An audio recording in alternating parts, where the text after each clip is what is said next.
When people die, it's up to the rest of us who are still here to tell their life stories. That's how they live on. And that's why we call this podcast Immortalized.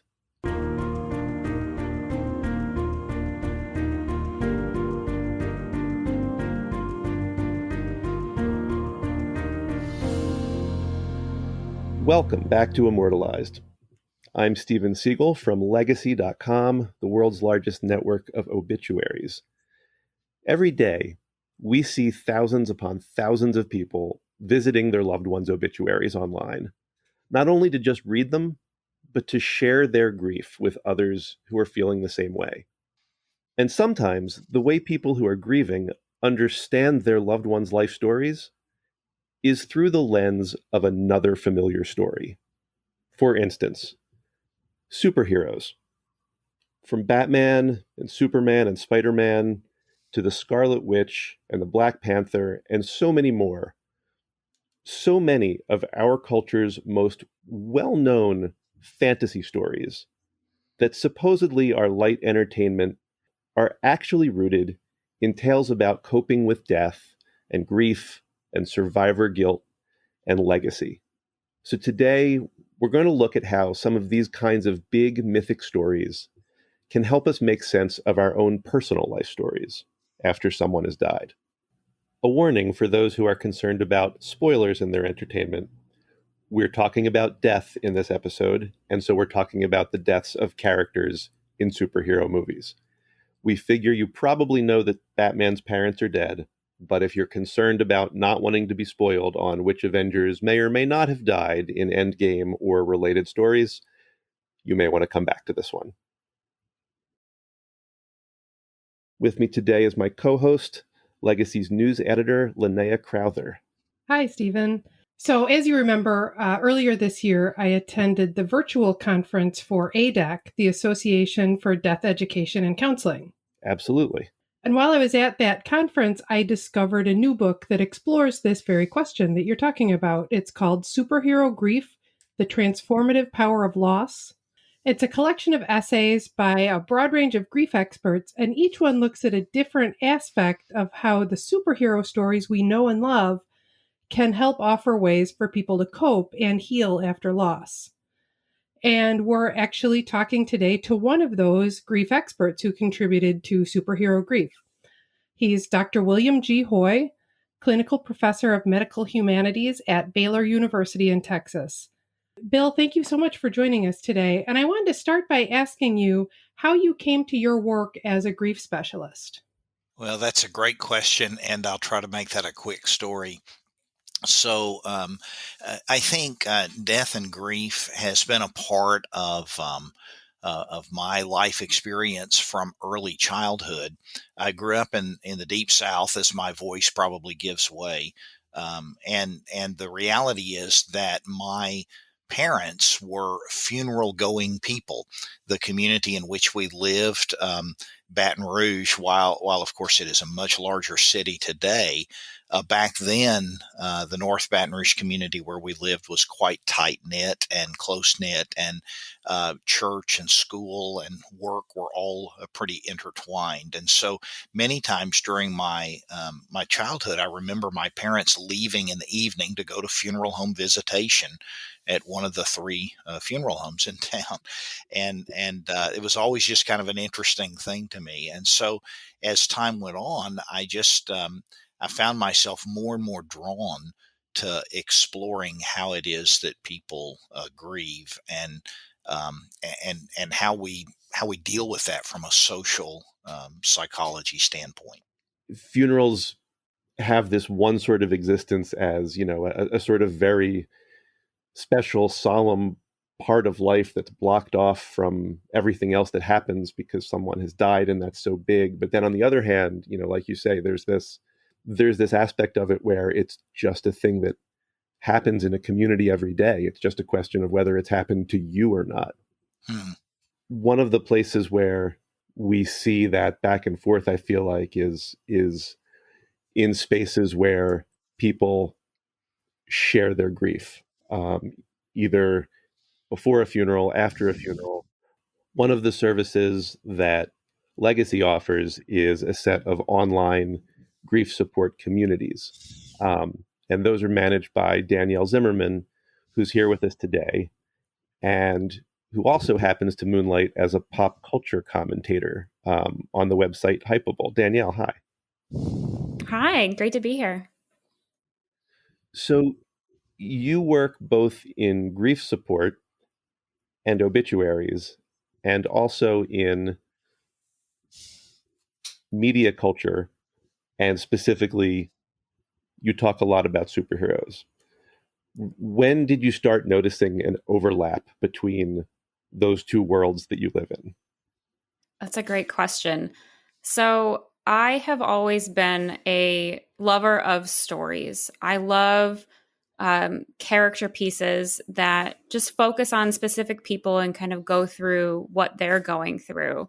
And so, I think I've been trying to bridge the gap between my moonlighting and my full job, my full time job, since I started, because obituaries have just a wealth of really great life stories in them.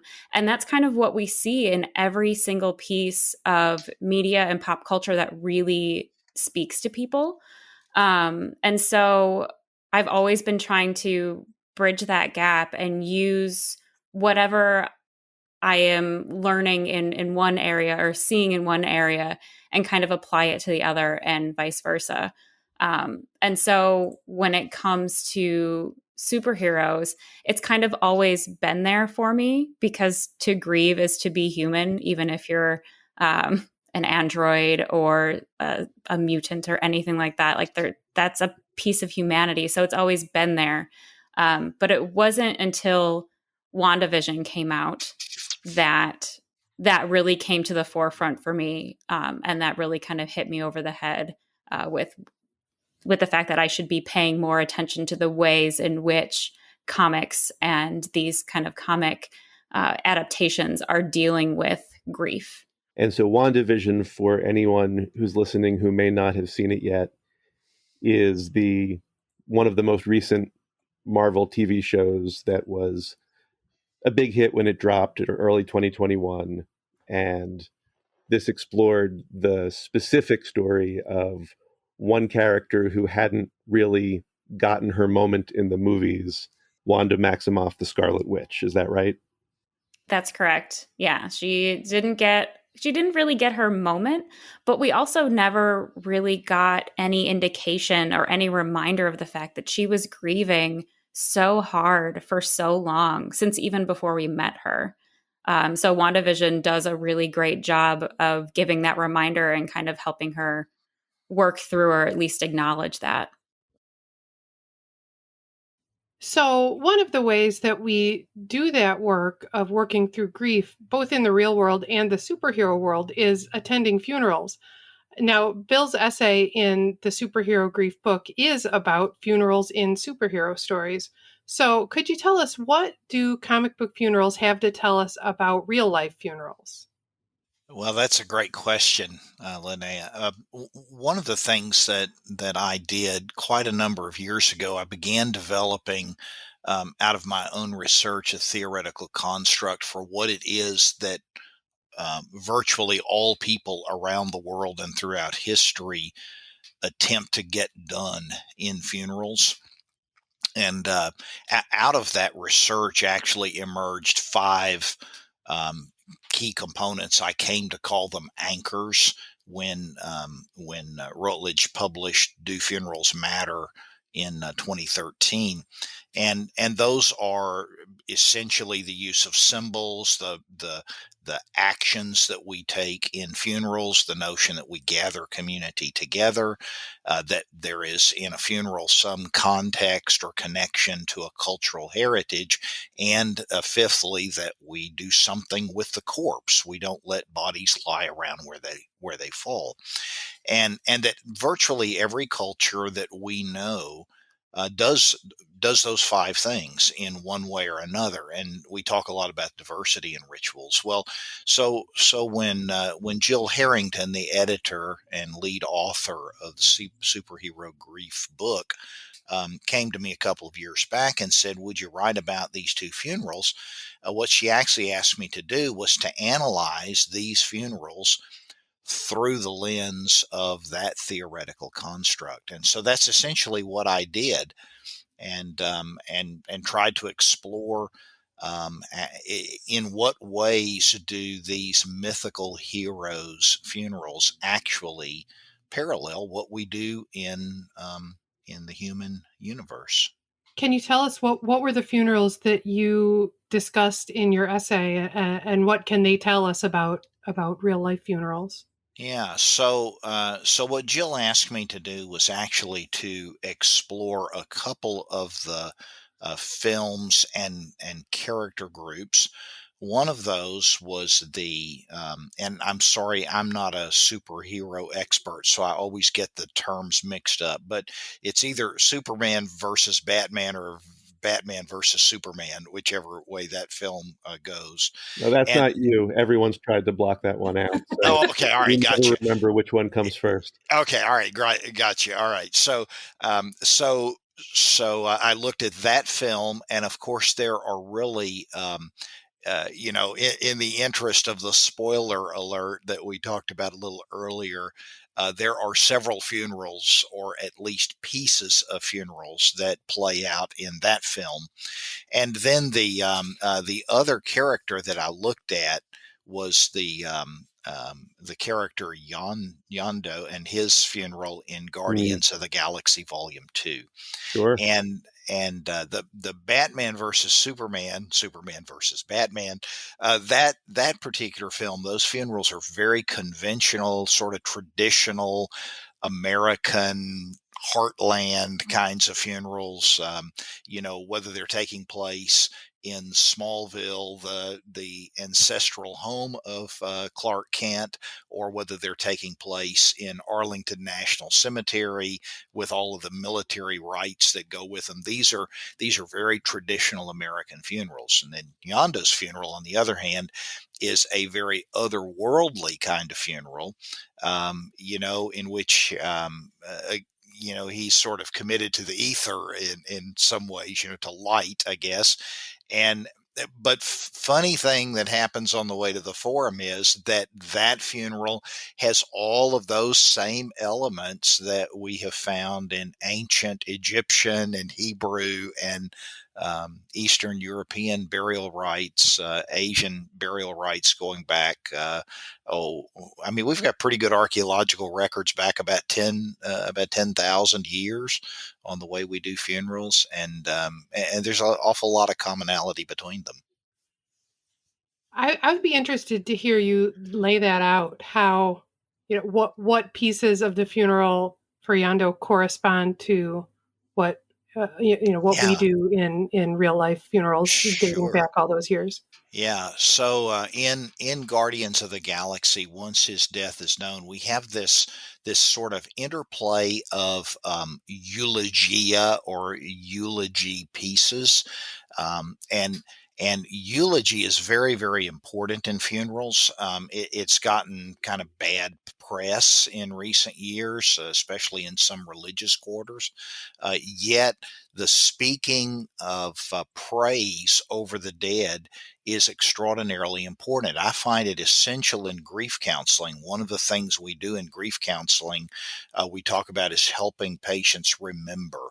And that remembrance is telling a story, but we tell stories in part because they support our discovery of the essential virtues, the essential character qualities that describe who this person has been in life. And that's what eulogy at its best does, that very thing. So we have this amazing set of little 1 and 2 sentence eulogies when various parts of Yondo's circle of friends or colleagues, or whatever the right word is, actually remember various parts of him. And Rocket at one point talks about how he does this amazing thing in which he remembers Yondo's both good and bad attributes. He talks.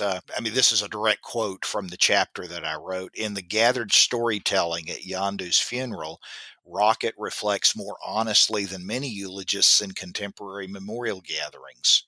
This is what he said. He didn't chase them away, to which Quill replies simply no. Rocket continues, even though he yelled at them and he was always mean and stole batteries he didn't need. And then in these cutaway scenes, other Ravager characters reflect on the heritage of Yondu's life in each setting, and then in each one, if you remember that film, they end their little 1 or 2 sentence eulogy, their remembrance statement, with this military salute. So it's that's what I mean. Even in this amazing kind of otherworldly funeral, we're doing the very same things that we've been doing from time immemorial in the face of our deaths, or the deaths of our loved ones. One of the things I think is so cool about that, Bill, is, when you talk about how these traditions of, eulogizing and sharing stories begin in real live funerals, and then we see them, transported into this otherworldly realm. When obituaries go online, there's the sort of core part of the obituary that's very much like a eulogy, where you're telling Yeah. the stories and sharing the memories. It's basically a eulogy in writing, right? Yeah. And then underneath that, you have all these people chiming in with sympathy comments and other memories in the guest book, and it's very much that same sort of funeral tribute ritual, just transported into this non-physical space. Well, and to that point, I think we have seen how very vital that has become during the COVID era, when so many people have been excluded from funeral rituals because they have by necessity been small private affairs. And so the shared storytelling that was so important in again, down through the ages, whether that's at a funeral visitation gathered around the casket with the family the night before the ritual, or an open mic memorial service, or some other means where we've been excluded from doing that. We have tried. I think what we've done is we found other ways to express it, and I think the online tribute statement, the posting to an obituary. Again, it's very, very anecdotal, but I have a number of colleagues in funeral service who I have many of now because of my research. I know funeral directors all over North America, and I've talked to many of them over the last year who say, the the number of people posting to online obituaries now is astronomically higher than it was 2 years ago, and they attribute that to people need an outlet. Right.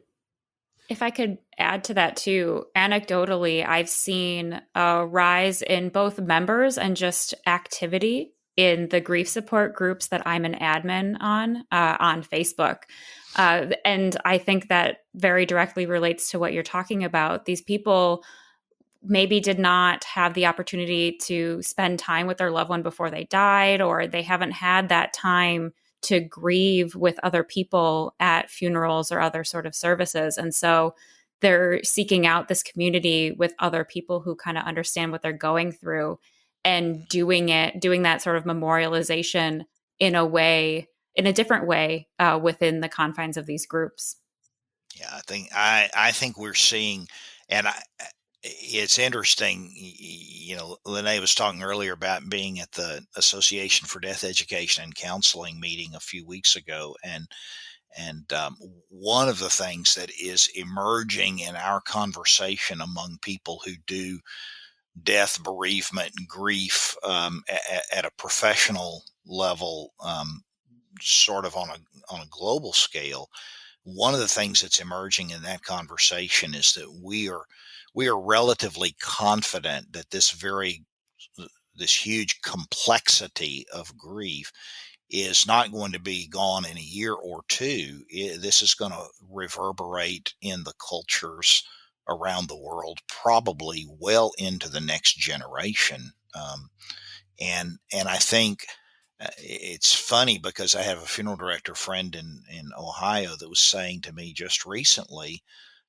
Actually, I may have heard this at the ADAC conference now that I think about it, but he was saying it's funny. 2 years ago, lots of people said funerals aren't important until all of a sudden they couldn't have one. And then they became Right. vitally important. And I think we're seeing that in a lot of ways. I'm curious, are there particular fictional stories, superhero stories, where the tale of death or grief either had a kind of emotional effect all on its own, or it's contributed to some of the ways you may have processed other things that have happened outside that story? While WandaVision was very much an emotional journey and kind of picking that show apart, seeing the ways in which, for instance, each episode kind of outlined a different stage of grief and kind of looking at the show through the direct lens of grief. Um, Actually, one of the stories that has had the most impact on me has been the story of Agent Carter. Peggy Carter was the sort of love interest, but a strong figure in her own right in the first Captain America movie. And then she went on to have her own TV show, which aired on ABC for about 2 seasons. And that first season is very much focused on the ways in which she's processing Steve Rogers' death and her reaction to it, as well as the ways in which she can still grieve him, but then move forward with trying to keep his legacy alive and do the right thing and just move forward with her life and not be stuck in one place and stuck in her grief. And I, for many reasons, after every episode of that show, I would find myself crying, but I would cry harder at the episodes where she's really digging into her feelings on what's going on around her. And then the sort of finale of it is her pouring the rest of Steve's blood, the remaining, at least what people think is the only remaining sample of Steve's blood, into the Hudson, and just kind of that release and that acceptance. So that's for me the story of grief that resonates most. I just found it to be so powerful. I think the story that really resonated for me, and again, a spoiler alert here, but in the Clark Kent funeral. So in that particular film, we have this juxtaposition between the funeral for Superman, which is really an empty coffin funeral in Washington and a full military rite, and Clark Kent being remembered simultaneously in Smallville. And the director of the film runs back and forth from between those two funerals. But in Clark Kent's funeral, we're standing in the cemetery, and Lois, who has received the engagement ring in the mail after Clark's death, she receives the engagement ring in the mail. And so we have this amazing scene where she is grasping with her engagement ring clad hand. So she's put that ring on now, and she's holding this handful of soil, which she turns and drops into the grave on top of Clark's coffin. So we have this very ancient ritual dating back at least to ancient Hebrew customs. It's still practiced in traditional Judaism. In Islam as well, but I've seen it especially in traditional Judaism, and she does this very important ritual, and there is such an aloneness to that when I watched that scene. And it was an amazing thing when I watched it, because it immediately transported me back probably 25 years to some of the early conversations, well, probably 35 years to be honest. Some of the early conversations that I had early in my practice with newly widowed people who, even surrounded by family, surrounded by other mourners, feel so utterly alone. And the directors, the cinematographers for that film, I thought did an extraordinary job of portraying the utter aloneness of grief, and that we all walk through this experience very, very much. Even in the context of community, we walk through it still as individuals in solitary confinement in a lot of ways, because my experience really is only my experience. So, as for myself, I'm very much a casual fan of superhero stories and movies. I like going to the movies a lot, but I don't go to every one, which, in the Marvel universe means that sometimes I don't know what's going on when I go to the next movie. But one thing that I always have loved is the origin story, whether they lay it out in the first movie about a character or if we get to know a character and then we go back and get the origin story later on. I love it. I'm a sucker for a good origin story. So when I attended ADEC and learned about superhero grief, and I attended the panel where we were talking about some of these grief stories in superhero narratives, I had never made this connection before, and then the panel put this connection together for me of how many of those origin stories and of the really big ones that most people know, how many of those origin stories have grief at the heart of them. So we've got Batman, who is probably the most obvious grief as an origin story because he has watched his parents be murdered, and in response, he dedicates his life to fighting crime. We've got Superman, who is sent to our world as his world is being destroyed, and he's losing everybody. Although as a baby he doesn't know it. We've got Spider-Man, whose parents, I believe, are dead. Right? His Right. parents are dead in the first place, and then his uncle, who is basically his, adopted father figure, famously dies as part of the story that turns Peter into Spider-Man. Mm-hmm. So what does this say? Why does grief make superheroes? Or does grief make superheroes? And if so, why? Well, let's start with Batman for a minute. That's probably the story that most people most explicitly associate with, grief as the origin story. Even the Batman versus Superman film, as I recall, opens with this double funeral going on as pallbearers are bearing his parents to their graves. I mean, that's how the film opens. It's the first funeral I sort of reckoned with in writing the chapter for this book. Well, and we all, and I think everyone sometimes likes to roll their eyes at how often Batman's origin is portrayed over and over again. And we say, we get it, we get it. His parents were killed, so he became Batman. But, when we stop and think about it, the reason it keeps getting told over and over is because it's such a profoundly formative experience, and it's hard to overstate the impact of a child going through a traumatic experience and leading to a grief that the child may not know how to cope with. In the case of Batman, you have Bruce Wayne deciding he's going to dedicate his whole life to making sure that what happened to him never happens to anyone else. And maybe he takes that a little farther or a lot farther than most people would take that impulse. And I wonder if we could talk a little bit about Bruce Wayne as a case study in what experts call complicated grief. What is complicated grief? So today we think of complicated grief as a particular kind of disorder. It has its own criteria in the brand new text revision of the Diagnostic and Statistical Manual of Mental Health Disorders, the DSM-5, that was released last month.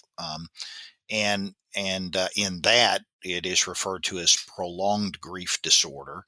And essentially, though, complicated grief is grief that has not proceeded according to cultural expectations, which, of course, in itself is a gnarly question, because we would what we would sometimes term as complicated grief in the contemporary West might actually be seen if you didn't do that, if you didn't continue exhibiting significant mourning um, years after the death in many places. For example, in the Eastern Hemisphere or the Southern Hemisphere, you would be seen as unloving. You would be seen as one who didn't care. And so um, we do underscore the idea that it's a culturally defined phenomena.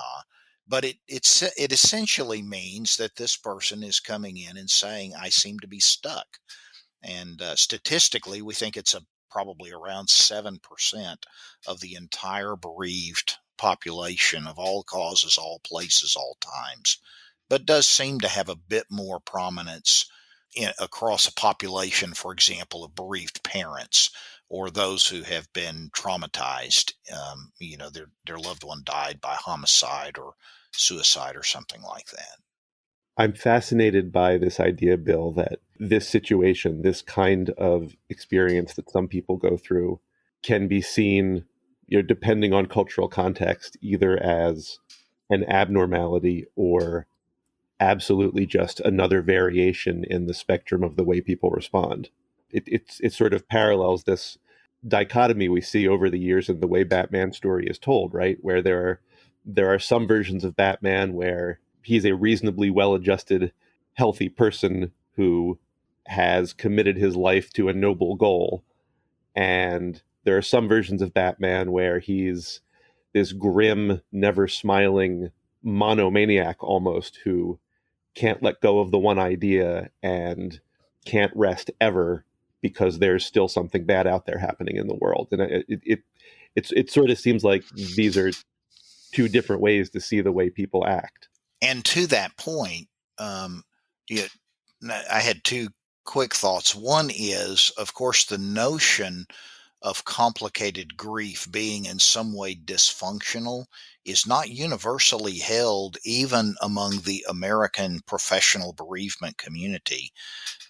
We debate, argue, fuss, and fight about this at the association level all the time. I can't remember. I can't remember the last time I went to an ADAC conference where there wasn't a presentation of dueling presenters, talking about does it exist or does it not, and should we call it a disorder or shouldn't we, kind of thing. I mean, we are not at all universally agreed, and just because it's now in the DSM-5 and the physician version of that, the ICD-11, does not in any way mean that we are in full agreement. And I cast my number among those who say we better be very careful referring to people as in some kind of disordered grief. We better be mightily careful about that, or we will further disenfranchise what is normal grief in much of the world, and we'll turn grief into this American upper middle class white phenomenon, which we've already done in a lot of different ways. I don't think Batman exhibits complicated grief in any way. What I see Batman having done is taken an extraordinarily devastating experience and used it transformationally for good. It actually is the transformation of trauma in a lot of ways. And most of us in the bereavement caregiving field see that not as pathological, but as actually adaptive. And so I think it wouldn't even occur to me to suggest that Batman is somehow um, not coping well. And in fact, if we really start doing a quick analysis, we'll realize that the vast majority of transformational movements in the world have grown out of grief. I'm thinking of Mothers Against Drunk Driving, for example, that has Absolutely. saved countless millions now of lives that grew out of a mom's grief over the death of her daughter. So, and on that list could go. Well, I'm reminded of, maybe someone whose story isn't really that different from Batman's is John Walsh, the television host whose son was murdered, and the unsolved nature of that crime, led Walsh to launch this television show, America's Most Wanted, which has for decades kind of not only influenced what we see on television, but the way we think about these kinds of tragedies. Danielle, I bet you have probably observed some of that in your groups as people talk about how they are transforming the trauma of the loss, or maybe that happens further down the line. But I'd be curious what you've noticed. Yeah, absolutely. So our groups have people at all stages, all, I guess, distance from that event. And so while some people are still very much in the thick of it, there are some people who will share around maybe groups that they have started, just for like positive memories of their loved ones, because they're at that stage and they can take their grief and try to make an additional space that's jutting off of ours, like complements ours and is for remembering them in certain ways. Or there are some people in my groups who have started petitions or started local groups to try to get something changed in their communities, because of the way that their loved one died, and they're wanting no one else to go through the same pain that they have. It's very much happening in my groups. I see it every day. Yeah. So Marvel's most recent stories, shows like Falcon and the Winter Soldier, movies like Black Panther and Avengers Endgame, these have all given us specific case studies in different ways that people deal with grief. One of the ones we saw first, I think, in Avengers and in Endgame was Thor's story. Thor and Black Widow, in particular, are two characters who that movie examines how they cope with not only someone dying, but in this story, half the people in the world have died, half the people they know have died. Danielle, do you want to talk a little bit about either one of those characters and how their story resonated for you? Absolutely. I love these two characters. Gosh, I will talk about Thor. So, Thor Ragnarok is a fantastic movie and it's such a fun ride, but in it are so many different layers of grief. So, there's the lingering grief of the death of Thor's mom a few years back. The movie basically starts with the death of his father, played by Anthony Hopkins. And then we kind of see him not be able to address that at all throughout the rest of the movie because he's trying to save his people. And then he does, but we find out at the beginning of Avengers Infinity War, which picks up directly after the events of Ragnarok, that half of his people that he fought so hard to save, half of them were wiped out. And then moments later, his brother is murdered by Thanos, or one of Thanos' lackeys. And then by the end of Avengers Infinity War, on top of all of this, which again, he has had no time to really comprehend or really think about, half of the planet, half of the universe, excuse me, is wiped out of existence by Thanos.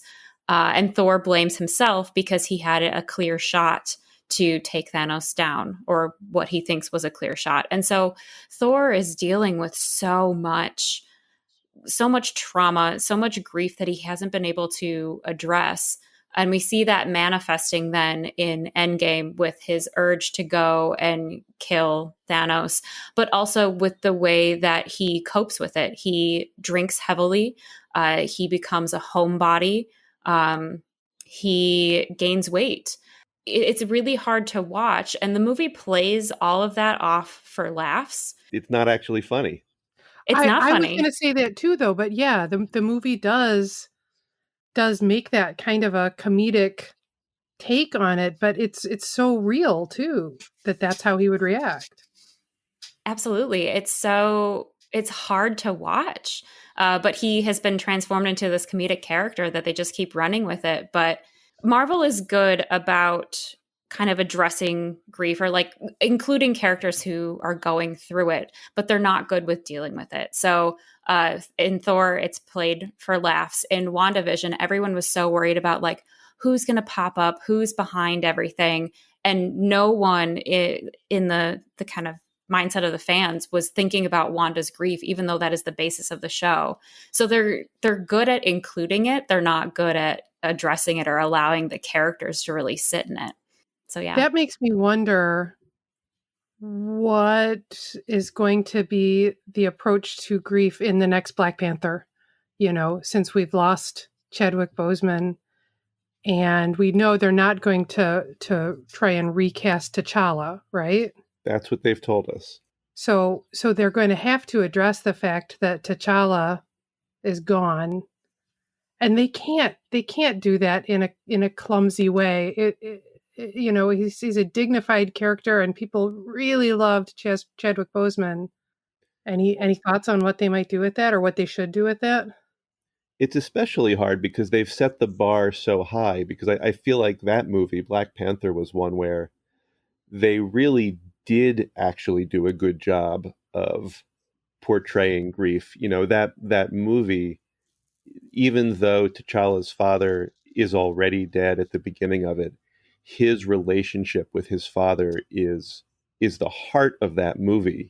Coming to terms with his father's large and complicated legacy, and over the course of the story, as the story unfolds and we learn more about how the antagonist is related to T'Challa's life story and his father's life story, we get a sense of just how messy his father's legacy is. And watching Boseman's portrayal of grappling with these questions of, oh my God, my father was a good man, but he did bad things, and what does that mean for me, and how do I move forward and try to be the best man I can be afterwards.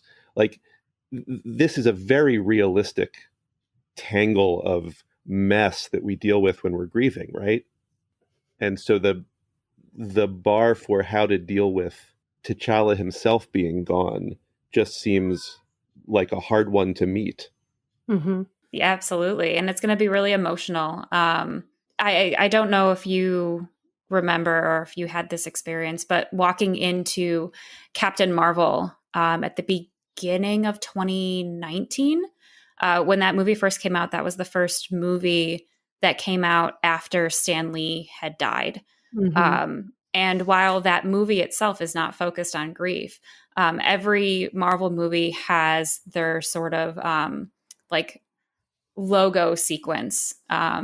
And it's usually so bombastic and powerful, and I love it so much. But the one in front of Captain Marvel had all of kind of Stan Lee in it instead of pictures of all of the characters across the universe.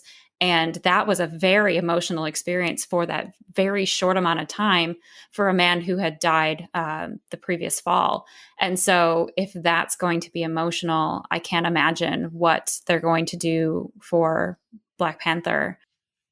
It seems to me that Hollywood, to use sort of the moniker, has done a remarkably better job in the last 10 or 15 years, maybe shorter period than that, but in the last several years has done a remarkably better job of portraying the realities of grief and loss than I remember it doing 25 years ago.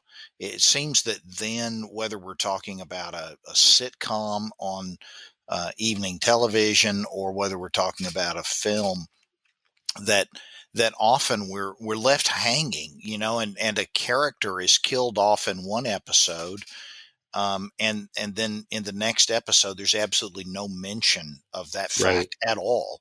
And it seems that now, I'm thinking particularly because it kind of does relate to superheroes. And one of my favorite current TV series is called Chicago Fire. It's part of that Chicago trilogy on, I guess it's Wednesday night on CBS. But anyway, a year or so ago, one of the main characters was killed off in a fire.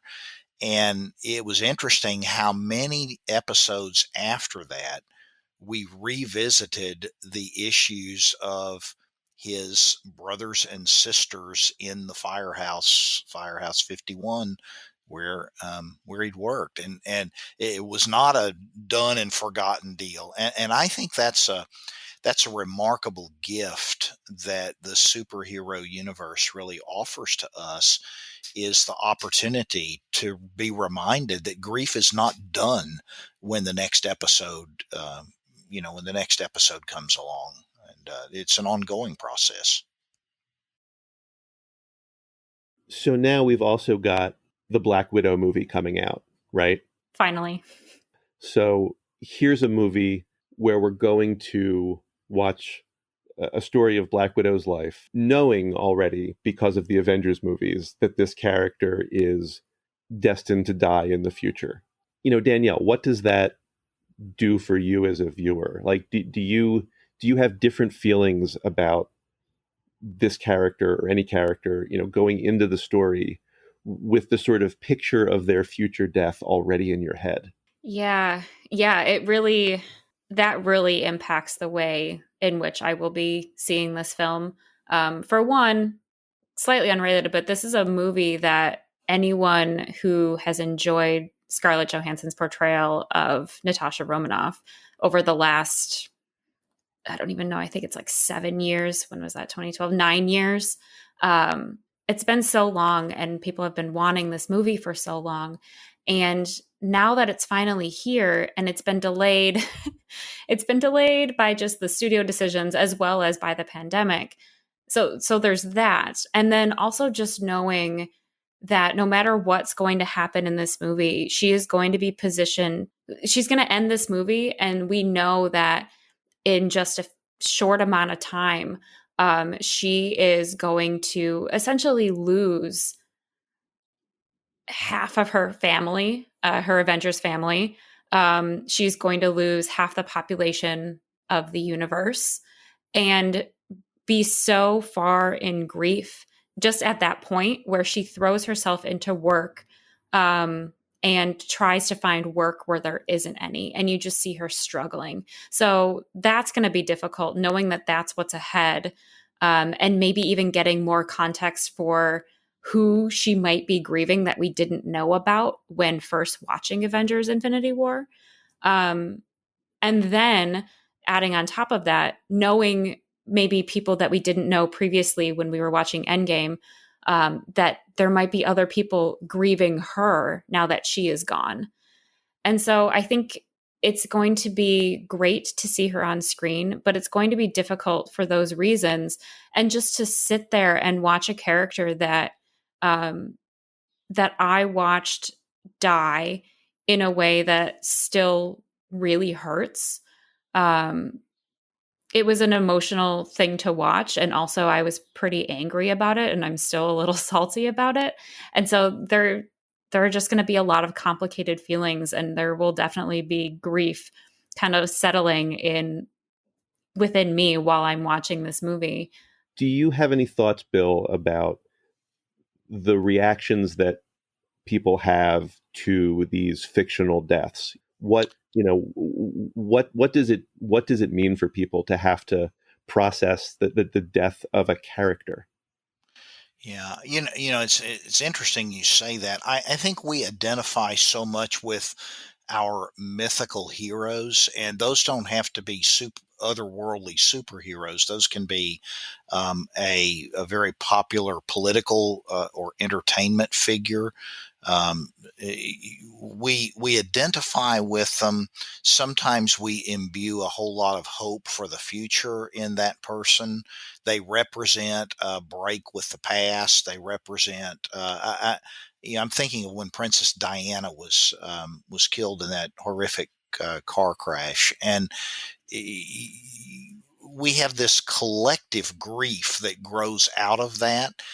And I hesitate to use grief as the word, because we have always thought of grief as being um, dictated primarily by the depth of the relationship. So the deeper I am related to you, the more potentially I grieve the loss. So conventionally we've thought that the two main predictors of grief are how concrete, how everlasting is this loss, and how deep is this relationship. And if you could think about it, kind of on a plotting that on a 2-axis chart, you can kind of get that grief becomes higher when I'm deeply committed to the relationship and when the loss is seen as final. So in these sort of relationships with stars, I don't have a relationship per se. They wouldn't know me if we ran into one another on the street.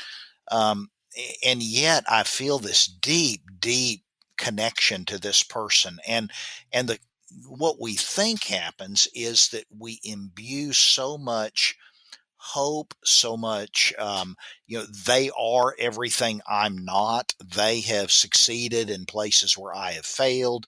They are resilient in ways I never have been. And so we assign hero status to these celebrities. So when they die, it becomes this deep psychological reminder that, oh, well, if he dies, so will I. And that can become very, very disarming, I think, for the human psyche. It's a lot, isn't it? It is.